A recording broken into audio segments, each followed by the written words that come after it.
आज की क्लास में हम लोग कोऑर्डिनेट ज्योमेट्री के बारे में सीखेंगे और जानने का प्रयास करेंगे। तो चलिए आते हैं और आज हम लोग कोऑर्डिनेट ज्योमेट्री यानी निर्देशांक ज्यामिति के बारे में कुछ बातों को सीखते हैं। ठीक है, जैसा कि हमारे सामने लिखा हुआ है निर्देशांक ज्यामिति, इसको ही हम लोग इंग्लिश में कोऑर्डिनेट ज्योमेट्री के नाम से जानते हैं। अब सबसे पहले यहाँ पे हम लोगों को इसका बेसिक बात को जानना बहुत ही ज़रूरी है, क्योंकि जो क्वेश्चन होता है वो इसके बहुत ही बेसिक बातों से बनता है और बहुत सारे बच्चे इसको इग्नोर भी कर देते हैं। ये कैसे हो गया? तो आज का क्लास जनरली हम लोगों का जो है बेसिक ऑफ कोऑर्डिनेट ज्योमेट्री पे आधारित होगा। अब बेसिक क्या है इसको आते हैं हम लोग समझने का प्रयास करते हैं। जैसा कि सबसे पहले ये निर्देशांक ज्योमेट्री का जन्मदाता किसे कहा जाता है? तो एक बंदा था रेने डेकार्टे। कौन था? René Descartes. और इसी बंदे को हम लोग जो है निर्देशांक ज्यामिति का जन्मदाता कहते हैं। ठीक है, तो सबसे पहला सवाल यहाँ पे हम लोगों का क्लियर होना चाहिए कि जो निर्देशांक ज्यामिति है उसका जन्मदाता कौन है? तो एक बंदा था जिसका नाम क्या है? रेने डेकार्टे साहब। अब यहाँ पे जनरली हम लोगों को क्या सीखना होता है उसको सबसे पहले ध्यान देना है। जैसे कहीं भी यदि हम लोग खड़े हैं तो किसी भी चीज़ से यदि तुलना करेंगे तो बोलेंगे हाँ इतना दूरी पे हम लोग हैं, या कोई भी चीज़ से कितना दूरी पे है, कि घर से 2 मीटर की दूरी पर, या कोई भी दूरी होता है। वैसे ही जनरली हम लोग जो है निर्देशांक ज्यामिति में बिंदुओं का जो उचित स्थिति होगा उसको हम लोग जानने का प्रयास करते हैं इसमें। जैसे मान लो कोई भी बिंदु कोई प्लेन में रखा हुआ है, ठीक है, तो इस बिंदु का स्थिति जानने के लिए ही हम लोग क्या करते हैं? निर्देशांक ज्यामिति का यूज करते हैं। ठीक है, और भी इसका बहुत सारा यूज है। जनरली याद रखना है हम लोगों को कि कोई भी बिंदु का स्थिति के निर्धारण के लिए हम लोग जो है निर्देशांक ज्यामिति को पढ़ते हैं। ठीक है, और ये बंदा है रेने डेकार्टे जो इसके बारे में बहुत ही अच्छा से क्या किया है? समझाया था। अब सबसे पहले यहाँ पे हम लोगों को क्या जानना है कि यहाँ पे एक होता है क्षैतिज रेखा, ये वाला, ठीक है, और एक होता है उदग्र रेखा, ये वाला। जब ये दोनों रेखा एक दूसरे को 90 डिग्री पे कट करता है, ठीक है, एक क्षैतिज रेखा और एक उदग्र रेखा, ये दोनों एक दूसरे को क्या करता है? 90 डिग्री पर कट करता है। तो हम लोग जो है इस पूरे चीज को क्या करते हैं? चतुर्थांश के नाम से जानते हैं। मतलब यहाँ पे जो ये वाला 4 को दिखाई दे रहा है इसको चतुर्थांश के नाम से जानते हैं। और उससे पहले हम लोग जो है ये क्षैतिज रेखा और ये उदग्र रेखा यानी वर्टिकल लाइन का एक नाम देते हैं। जैसे जो ये क्षैतिज रेखा है इसको हम लोग एक्स अक्ष बोलते हैं। क्या बोलते हैं? एक्स अक्ष। और जो उदग्र रेखा है इसको हम लोग वाई अक्ष बोलते हैं, वाई अक्ष। यानी कि जब एक क्षैतिज रेखा और एक उदग्र रेखा एक दूसरे को 90 डिग्री पे काटता है, ठीक है, तो क्या होता है? निर्देशांक या कार्तीय तल का निर्माण होता है। ये जो क्षैतिज रेखा होता है इसको हम लोग एक्स अक्ष बोलते हैं और जो उदग्र रेखा होता है उसको हम लोग वाई अक्ष बोलते हैं। ठीक है, और ये दोनों रेखा एक दूसरे को एक बिंदु पर क्या करता है? काटता है। जैसे यहाँ पे हम लोगों को दिखाई दे रहा है कि दोनों यहाँ पे क्या कर रहा है? कट कर रहा है। तो इस बिंदु को हम लोग मूल बिंदु बोलते हैं। क्या बोलते हैं? मूल बिंदु। और इंग्लिश में इसी को हम लोग बोलते हैं ओरिजिन। तो इतना समझ में आ गया होगा, ठीक है, कि एक्स अक्ष और वाई अक्ष जहाँ पे मिलता है इसको हम लोग क्या बोलते हैं? मूल बिंदु। अब जनरली हम लोग जो है इससे आगे बढ़ते हैं तो जनरली हम लोग नाम देते हैं कि एक हो गया ये वाला वाई अक्ष, जो सीधा ऐसे उदग्र होता है इसको हम लोग क्या बोलते हैं? वाई अक्ष। और एक यहाँ पे जो यहाँ पे क्षैतिज रेखा है इसको हम लोग क्या बोले हैं? एक्स अक्ष। अब इसको हम लोग क्या करते हैं? एक्स अक्ष बोलते हैं यानी एक्स, और इसको एक्स डैश कहते हैं। ऊपर वाले को वाई अक्ष यानी ये क्या होगा? वाई, और नीचे वाई डैश से इंडिकेट करते हैं। और जो बीच में कट रहा है जिसको हम लोग नाम दिए हैं क्या? मूल बिंदु, इसको ओ से सूचित करते हैं। किससे सूचित करते हैं? ओ से। तो यहाँ पे हमको बोला जा सकता है कि बताओ एक्स अक्ष क्या है? तो जो एक्स ओ एक्स डैश दिखाई दे रहा है, एक्स ओ एक्स डैश, इसको हम लोग क्या बोलते हैं, एक्स अक्ष। उसके बाद वाई ओ वाई डैश जो हमको नजर आ रहा है, वाई ओ वाई डैश, इसको हम लोग वाई अक्ष बोलते हैं। यानी कि एक हो गया एक्स अक्ष और एक हो गया वाई अक्ष। क्षैतिज रेखा और एक उदग्र रेखा जब एक दूसरे को 90 डिग्री पे कटता है, यानी एक दूसरे पर लंब होता है, तो किसका निर्माण होता है, कार्तीय तल का निर्माण होता है। तो कार्तीय तल समझ में आ गया। उसके बाद जो क्षैतिज रेखा होता है उसको हम लोग एक्स अक्ष बोलते हैं, और जो उदग्र रेखा होता है उसको हम लोग वाई अक्ष बोलते हैं। और दोनों जहाँ पे कट करता है उसको क्या बोलते हैं, मूल बिंदु यानी ओरिजिन। जनरली हम लोग एक्स ओ एक्स डैश को एक्स अक्ष बोलते हैं, वाई ओ वाई डैश को वाई अक्ष बोलते हैं। ये एकदम बेसिक है जो सब लोगों को जानना बहुत ही जरूरी है, ठीक है। अब इसके बाद एक बात हमको और जानना है, क्या जानना है, तो सबसे पहले इसको हम लोग मिटाते हैं।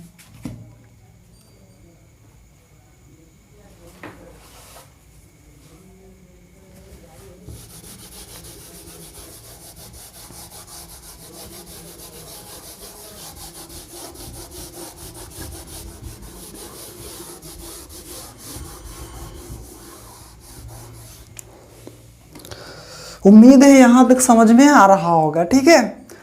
तो अभी एक्स अक्ष क्या होता है, वाई अक्ष क्या होता है और मूल बिंदु क्या होता है, इसको हम लोग ध्यान से समझ लिए हैं, ठीक है ना।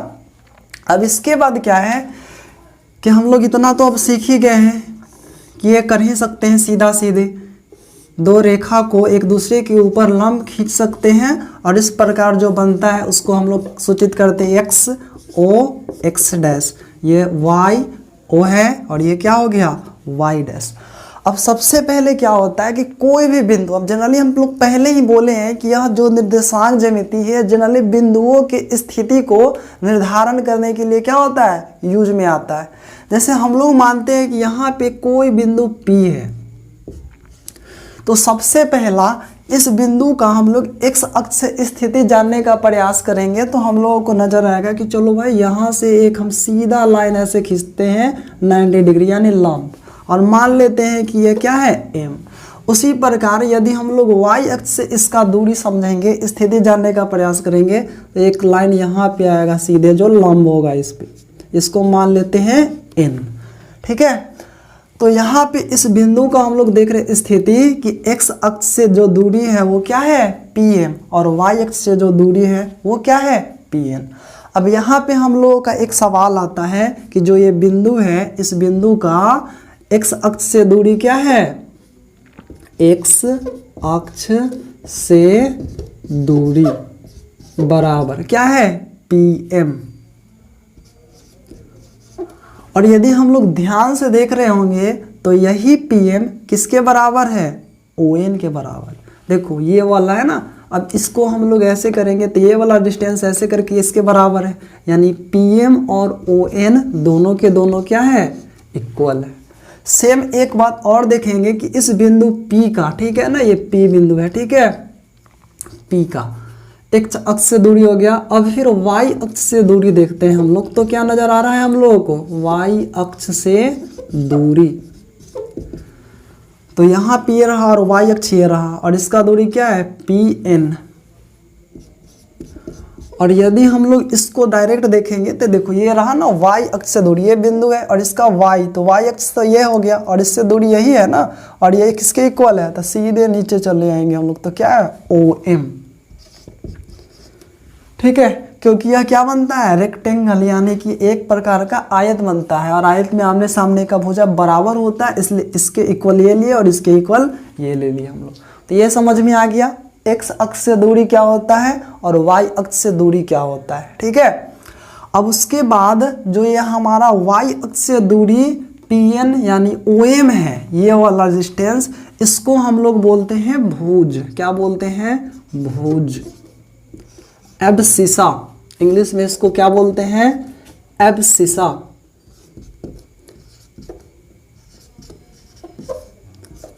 और जो यहाँ वाई एक्स अक्ष से दूरी ये वाला है, ये वाला हमारा एक्स अक्ष से दूरी PM, ठीक है, ये वाला करके इसको हम लोग बोलते हैं कोटि, ऑर्डिनेट।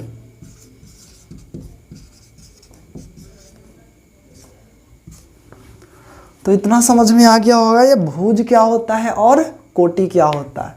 तो भुज क्या है, किसी भी बिंदु का y अक्ष से जो दूरी होता है उसे भुज बोलते हैं, और किसी भी बिंदु का x अक्ष से जो दूरी होता है उसे हम लोग कोटि बोलते हैं, ठीक है, यानी एब्सिसा और ऑर्डिनेट, ठीक है ना। अब इसके बाद हम लोग थोड़ा और आगे जानेंगे।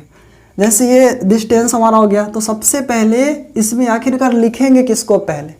जैसे अब यहाँ वाला है तो कोई भी बिंदु हो गया, पॉइंट हो गया, इस स्थिति जानने के लिए दो बात हम लोग जाने कि एक भुज होगा और एक क्या होगा, कोटि होगा। अब बात यहाँ पे यह आता है कि किसको हम लोग पहले लिखेंगे, भुज को या कोटि को, ठीक है। तो सबसे पहले याद रखना है कि हम लोगों को भुज लिखना होता है। क्या लिखना होता है, भुज, और उसके बाद हम लोग किसको लिखते हैं, कोटि को। यानी कोई भी, आज की बात ध्यान रखना है, कोई भी पॉइंट होगा, कोई भी बिंदु होगा, तो जो सबसे पहला नंबर लिखा होगा वो भुज होगा, और जो सेकंड वाला होगा वो कोटि होगा, ठीक है। जैसे छोटा सा सवाल हम लोगों को यहाँ बोला जाए कि बताइए 2 3 है, इसमें भुज क्या है और कोटि क्या है। जैसे यहाँ लिख रहे हैं भुज और यहाँ लिख रहे हैं कोटि, तो हम लोग इस सवाल को आसानी से कर पाएंगे, ठीक है।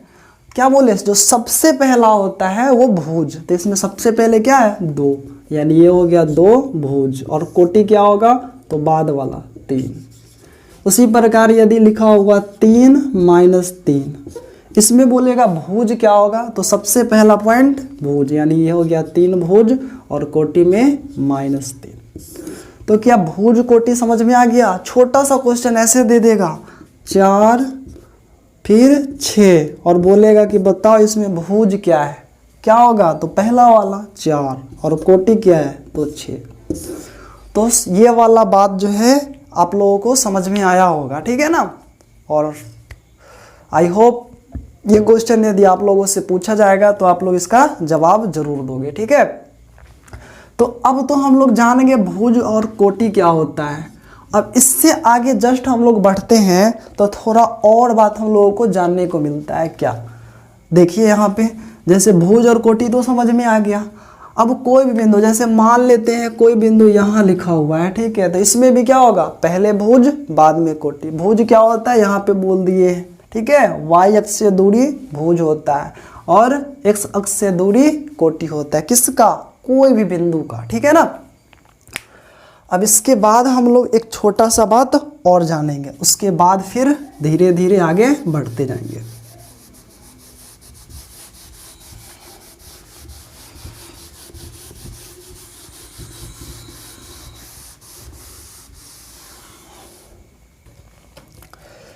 तो हम लोग भुज, कोटि, x अक्ष, y अक्ष और मूल बिंदु जान गए हैं।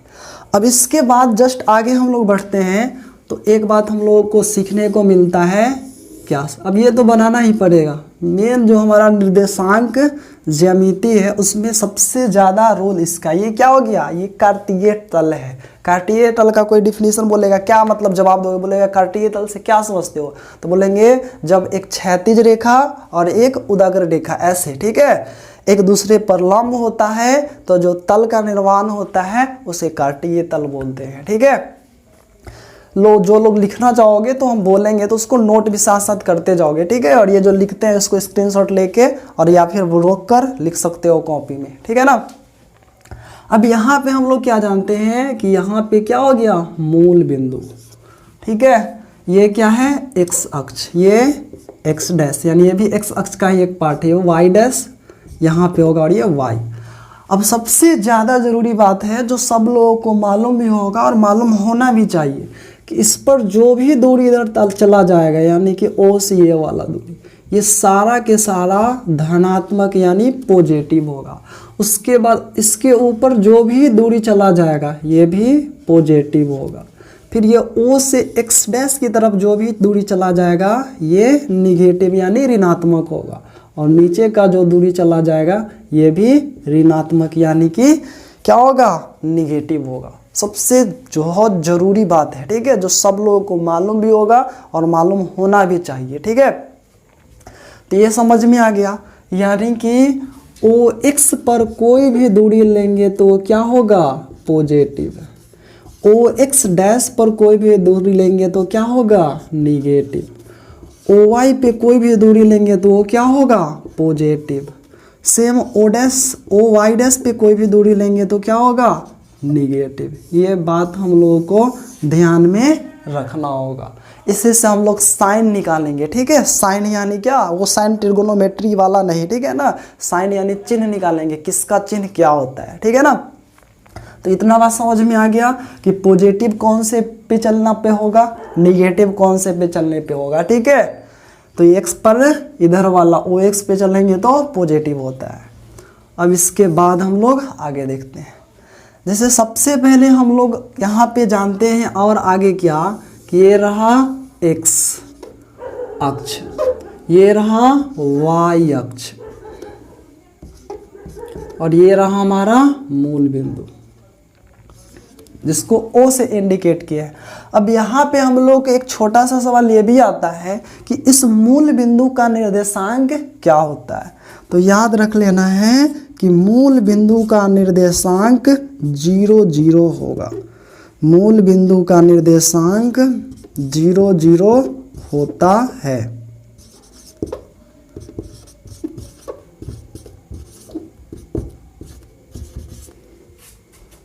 0 0 होता है, यानी इसका भुज भी 0 होता है और कोटि भी 0 होता है। क्यों, क्योंकि जो यहाँ पे मूल बिंदु है, यहाँ पे ना x पे कोई डिस्टेंस चला है और ना y पे कोई डिस्टेंस चल रहा है, इसलिए मूल बिंदु का जो भुज और कोटि है ये दोनों क्या होता है, 0 के बराबर। अब इसके बाद हम लोग को क्या करना है, चतुर्थांश के बारे में जानना है। किसके बारे में, चतुर्थांश। अब चतुर्थांश क्या होता है इसको समझिए। जैसे कोई भी तल था हमारा, सतह प्लेन, जैसे इसको बनाने से पहले क्या, जैसे यहाँ देखो ये सतह है, ठीक है। अब जैसे इस सतह पे हम लोग x अक्ष खींचते हैं और y अक्ष खींचते हैं तो यह सतह जो है कितने भाग में बट गया, तो बच्चा बोलेगा 4, पहला, दूसरा, तीसरा, चौथा। यानी कोई भी सतह पर जब हम लोग x अक्ष और y अक्ष खींचते हैं तो वह सतह 4 भागों में बढ़ जाता है, और जो प्रत्येक भाग होता है उसी का नाम होता है चतुर्थांश। क्या होता है, चतुर्थांश, या इसी को हम लोग बोलते हैं पाद, या इसको बोलते हैं इंग्लिश में क्वाड्रेंट, ठीक है। यानी इतना हम लोगों को मालूम हो गया। कोई बच्चा लिख सकता है चतुर्थांश किसे कहते हैं, कि किसी समतल पर x अक्ष और y अक्ष को खींचने से समतल 4 बराबर भागों में बट जाता है, और प्रत्येक भाग को हम लोग चतुर्थांश के नाम से जानते हैं, ठीक है। तो यहाँ पे अब ये जो सवाल है एक, ये क्लियर हो गया होगा कि अब चतुर्थांश कितना होता है। तो यहाँ से समझ में आ गया कि चतुर्थांश कितना होता है, 4। नाम में चतुर मतलब 4, ठीक है। तो चतुर्थांश का संख्या होता है 4, पहला, दूसरा, तीसरा और चौथा। यानी ये रहा पहला चतुर्थांश, ये रहा दूसरा चतुर्थांश, ये रहा तीसरा चतुर्थांश और ये रहा चौथा चतुर्थांश। क्या क्लियर है इतना? चतुर्थांश जो बच्चा नहीं लिखा है वो लिख लेगा। किसी सतह को या किसी समतल सतह को x अक्ष और y अक्ष खींचने से वह 4 हिस्सों में बट जाता है और प्रत्येक हिस्से को चतुर्थांश कहा जाता है। ठीक है, कितना चतुर्थांश होता है? 4। इसको इंग्लिश में क्या बोलते हैं? क्वाड्रेंट। समझ में आ गया? तो भुज क्या होता है, कोटि क्या होता है, कोई भी बिंदु में भुज कौन होगा, कोटि कौन होगा, ये सब समझ में आ गया।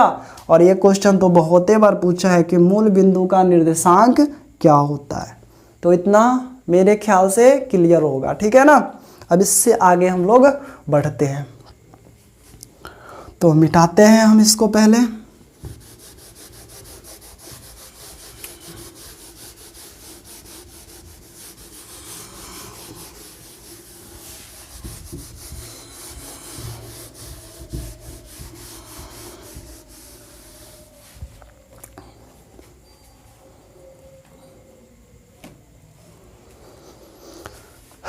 अब इससे आगे जो है क्या होगा उसके बारे में हम लोग जानेंगे। अब आता है हमारे ऊपर सबसे पहला सवाल कि ये तो हम लोग जान गए, अब सब लोगों को याद भी हो गया होगा, जैसे ये करते होंगे कि ये x अक्ष है यानी x x डैश, ये y अक्ष है यानी y y डैश, और ये क्या है मूल बिंदु जिसका निर्देशांक 0 0 होता है। ठीक है ना। अब सबसे इम्पॉर्टेंट बात हम लोग यह जान गए कि ये पहला चतुर्थांश, ये सेकेंड, ये थर्ड और ये फोर्थ। अब सवाल ये आता है कि क्या चारों चतुर्थांश में कोई भी बिंदु यदि हम लोग रख रहे हैं तो क्या सबका साइन सेम होगा? तो ऐसा बिल्कुल भी नहीं होता है। हर चतुर्थांश का एक अपना रोल होता है। ठीक है, सबका कोई ना कोई चेंजिंग देखने को हमें मिलता है। जैसे इतना तो हम लोगों को समझ में आ रहा है कि यदि कोई बिंदु P है और इसका निर्देशांक x y है, तो यहाँ से हम लोगों को समझ में आ रहा है कि इसमें भुज बराबर क्या है x और कोटि बराबर क्या है y। ये बात तो समझ में आ रहा है। और ये बात समझने से पहले हम लोग यह समझ चुके हैं कि भुज बराबर क्या होता है y अक्ष से दूरी, कोटि बराबर क्या होता है x अक्ष से दूरी। तो सबसे पहला बात यह आता है कि यहाँ पे कोई भी पॉइंट है तो इसका दोनों दूरी किस में होगा, भुज और कोटि। तो यहाँ देख रहे हैं सबसे पहला ये वाला दूरी हो गया और ये वाला दूरी यानी यही हो गया ना हमारा, इसके सामने नीचे आएंगे तो ये वाला, और ये वाला दूरी किस में होता है प्लस में, ये हो गया। सेम इस प्रकार ऐसे आएंगे यहाँ पे और ये दूरी जाएंगे तो ऊपर वाला भी किस में होता है प्लस में। यानी इस बात से हम लोग यह सीख लिए कि पहला चतुर्थांश में कोई भी बिंदु होगा तो उसका जो साइन होगा भुज और कोटि का वो दोनों पॉजिटिव होगा यानी धनात्मक होगा। ठीक है, उसी प्रकार इसमें कोई भी बिंदु यदि यहाँ पे है तो इसका साइन क्या होगा, तो सबसे पहले हम लोग जाने हैं कि एक ये वाला होगा यानी कि x अक्ष से दूरी, ये y अक्ष से दूरी जो कि क्या है प्लस में। सबसे पहले तो हम लोग भुज लिखते हैं ना, और भुज बताओ यही है ना हमारा, ये वाला पहला भुज यही होगा ना, इससे दूरी, और इससे जो दूरी होता है हमारा वो क्या होता है ये वाला, बोलो ये वाला दूरी इस पे क्या होता है माइनस। सेम ऊपर जाएंगे तो दूरी क्या होगा प्लस। यदि इसमें हम लोग आते हैं और कोई बिंदु लेते हैं तो यहाँ पे क्या होगा, तो इसमें देखो ये भी माइनस ये भी माइनस यानी दोनों के दोनों माइनस। फोर्थ में क्या होगा, तो पहले x यानी भुज का प्लस और कोटि का माइनस। ये बात हमेशा ध्यान रखना है, बहुत काम देगा कि पहले भुज लिखते हैं और बाद में हम लोग कोटि लिखते हैं। ठीक है ना। अब इस बात को अच्छे से ध्यान में रख लेना है। पहला में कोई भी बिंदु होगा दोनों यानी भुज और कोटि दोनों पॉजिटिव होगा, धनात्मक होगा। सेकंड में कोई होगा तो भुज होगा ऋणात्मक और कोटि होगा धनात्मक। सेम थर्ड में भुज कोटि दोनों निगेटिव, और फोर्थ में भुज होगा पॉजिटिव और कोटि होगा निगेटिव। इतना समझ में आ गया। अब इससे भी सवाल बनता है, कैसा सवाल, तो यहाँ पे देखो, जैसे कोई भी बिंदु दे दिया ऐसे 2 3 और बोल देगा यहाँ पे कि बताओ कि यह किस चतुर्थांश में है, किस चतुर्थांश में है।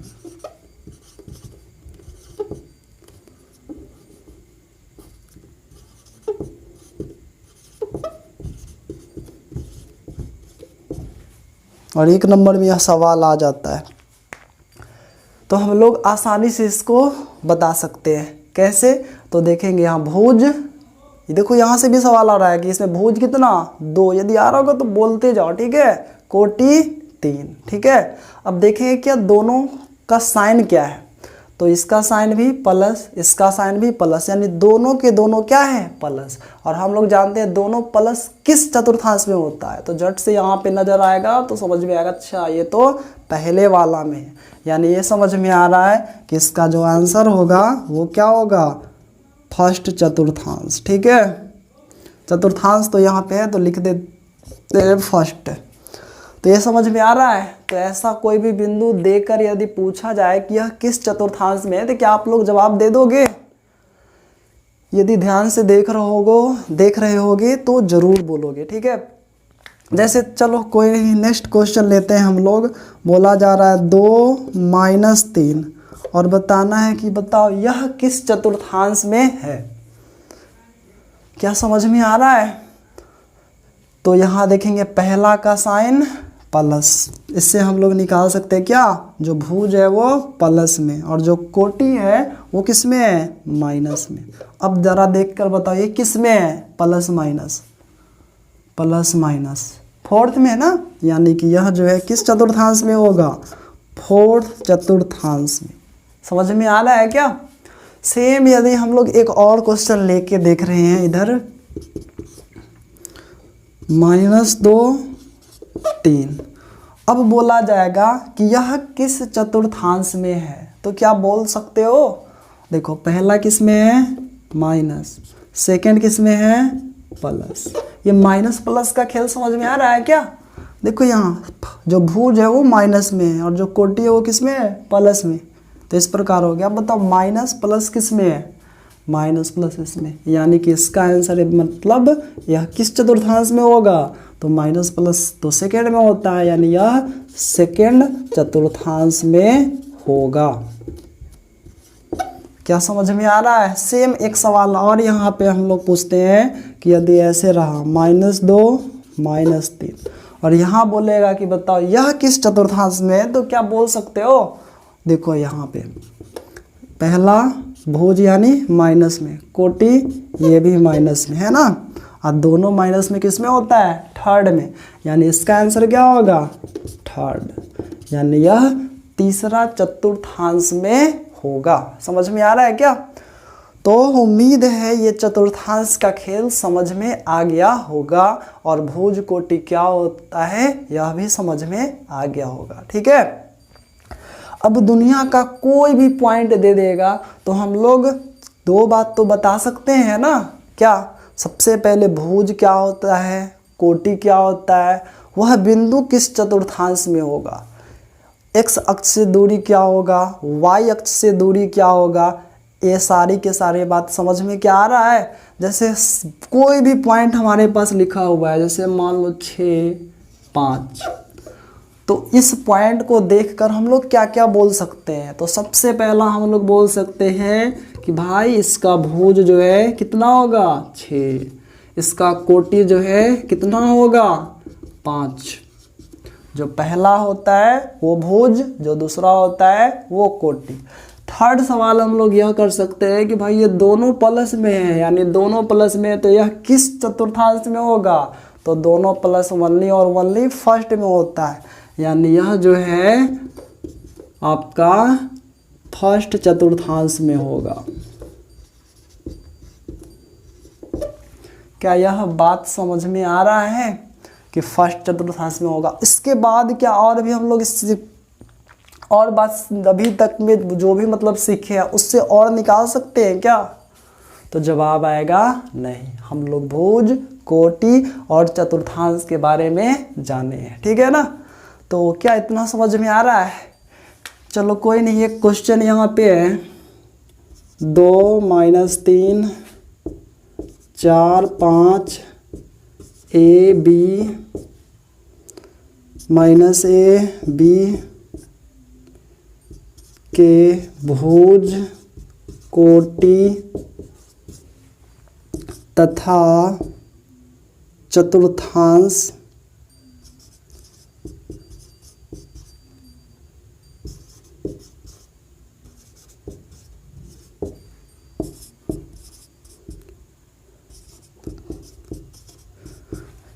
किस चतुर्थांश में है बतावे। मतलब यहाँ से हम लोगों को 3 सवाल पूछा गया है कि यहाँ पे बिंदु दिया गया है अलग अलग 1 2 3 4 यहाँ पे बिंदु है, यानी 4 सवाल यहाँ पे बना है, ठीक है। और पूछ रहा है कि इसका भुज क्या होगा, कोटि क्या होगा, ये सब बात को आपको बताना है। मेरे ख्याल से जो लोग इसको शुरुआत से देखे हैं और अच्छे से यदि नोट करते जा रहे हैं वो लोग इस सवाल का जवाब आसानी से दे सकते हैं, ठीक है। तो इसको रोकना है और उसके बाद इसका जवाब लिखना है और फिर जो है आगे बढ़ना।